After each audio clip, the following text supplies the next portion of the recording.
आपके bank account में हर साल 1 लाख रुपया, 8,500 रुपया महीने का खटाखट खटाखट खटाखट खटाखट आता रहेगा।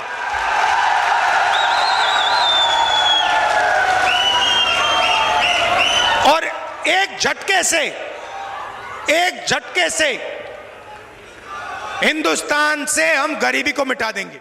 देश इन दिनों चुनावी रंग में रंगा हुआ है। पक्ष और विपक्ष एक से बढ़कर एक वादे देश की जनता से कर रहे हैं। कांग्रेस पार्टी ने जहां अपने घोषणा पत्र में गरीबों को सालाना 1 लाख रुपए देने का वादा किया है, तो इस दावे को देश की वित्त मंत्री निर्मला सीतारमण ने सीएनबीसी आवाज को दिए एक एक्सक्लूसिव इंटरव्यू में हवाबाजी करार दिया है।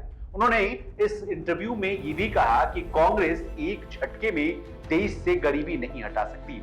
अगर ऐसा होता तो उनकी जो दादी हैं यानी इंदिरा गांधी ने ऐसा क्यों नहीं कर लिया। अब क्या है पूरी खबर, विस्तार से जानने और समझने की कोशिश करते हैं। नमस्कार, आप देख रहे हैं लोकमत हिंदी और मैं हूं आपके साथ विशाल शर्मा। सबसे पहले गरीब महिलाओं को 1 लाख देने वाले मामले से कहानी की शुरुआत करते हैं। लोकसभा चुनाव के ऐलान के बाद कांग्रेस ने अपना घोषणा पत्र जारी किया था। इस घोषणा पत्र में 5 गारंटी के साथ 25 वादों को जनता के बीच रखा गया। इन गारंटियों में जिन गारंटी की चर्चा सबसे अधिक हो रही है वो है गरीब महिलाओं को हर साल 1 लाख रुपए देने की बात।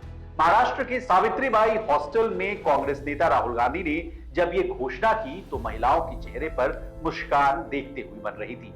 इस घोषणा में राहुल गांधी ने दावा किया कि हिंदुस्तान में कांग्रेस की सरकार आने पर हर गरीब महिला को जो खेत में काम कर रही हो, मजदूरी कर रही हो, छोटा जॉब कर रही हो या दूसरे व्यवसाय यानी बिजनेस से जुड़ी हो, उसे हर साल उसके बैंक अकाउंट में 1 लाख रुपए सालाना दे दिया जाएगा। इस घोषणा को कांग्रेस ने महालक्ष्मी गारंटी का नाम भी दिया। इस घोषणा के बाद कांग्रेस नेताओं ने दावा किया कि पार्टी ने सोच समझकर चुनाव के लिए अपना ब्लूप्रिंट तैयार किया है। इस योजना के लागू होने के बाद एक ही झटके में देश से गरीबी गायब हो जाएगी। अब कांग्रेस की महालक्ष्मी गारंटी योजना को देश की वित्त मंत्री निर्मला सीतारमण ने हवाबाजी करार दिया है। अब बीजेपी का इस योजना पर क्या कहना है, आसान भाषा में समझिए। निर्मला सीतारमण ने कहा कि कांग्रेस पार्टी ने अपने घोषणा पत्र में गरीबों को सालाना 1 लाख रुपए देने का वादा किया है। हालांकि मोदी सरकार किसानों को सालाना 6,000 रुपए तो दे ही रही है, उसकी तुलना में 1 लाख रुपए बहुत अधिक है। जब उनसे यह पूछा गया कि कांग्रेस की महालक्ष्मी गारंटी योजना को लागू कर पाना संभव है क्या, तो इस सवाल के जवाब में वित्त मंत्री ने कहा कि ये सब गैर जिम्मेदार बातें हैं। वित्त मंत्री ने पूछा कि उनके अनुमान से गरीबों की संख्या कितनी है, ये उन्हें बताना चाहिए।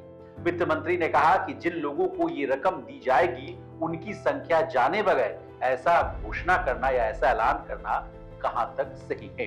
ये पैसा कहां से आएगा ये भी नहीं बताया जा रहा है। उन्होंने ये भी कहा कि देश में कई और प्रायोरिटीज नहीं है, कई काम करने हैं। मान लीजिए 1 साल ऐसा कर भी दिया जाए, फिर अगले साल पैसा कहां से आए। इसके अलावा वित्त मंत्री ने गरीबी दूर करने वाली बात पर भी अपनी राय दी। उन्होंने कहा कि 1 साल में 1 लाख मिलने से क्या सच में यानी ग्राउंड रियलिटी जो है पूरी तरह से बदल जाएगी, यानी गरीबी जो है हट जाएगी। ये जनता को कंफ्यूज करने वाली बात है। अगर ऐसा होता तो इंदिरा गांधी क्यों नहीं गरीबी हटा पाई।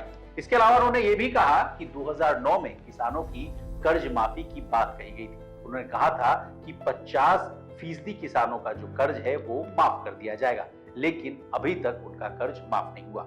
वित्त मंत्री ने कहा कि इस वादे पर कांग्रेस को वोट तो आ गया था, लेकिन किसानों के क्या हालात हैं ये किसी से छुपे हुए नहीं है।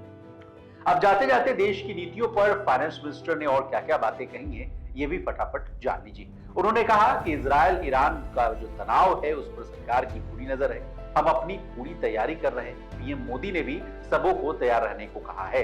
सरकार बनते ही हम काम में जुट जाएंगे। 100 दिन का रोड मैप भी तैयार हो रहा है। भारत सरकार की नीतियां सही दिशा में, और तो और एलन मस्क का भारत आना एक अच्छा संकेत है। भारत में निवेश करने वालों का स्वागत किया जा रहा है। सरकार का आत्मनिर्भर भारत और मेक इन इंडिया पर फोकस बना हुआ है। मेक इन इंडिया और आत्मनिर्भर से भारत को और मजबूती मिलेगी। इसके अलावा भारत को मैन्युफैक्चरिंग हब बनाने की भी कोशिश जारी। अब किसके दावे में कितनी सच्चाई है ये तो चुनाव के नतीजे आने के बाद पता चल ही जाएगा। लेकिन तब तक के लिए बने रहिए हमारे साथ और देखते रहिए लोकमत।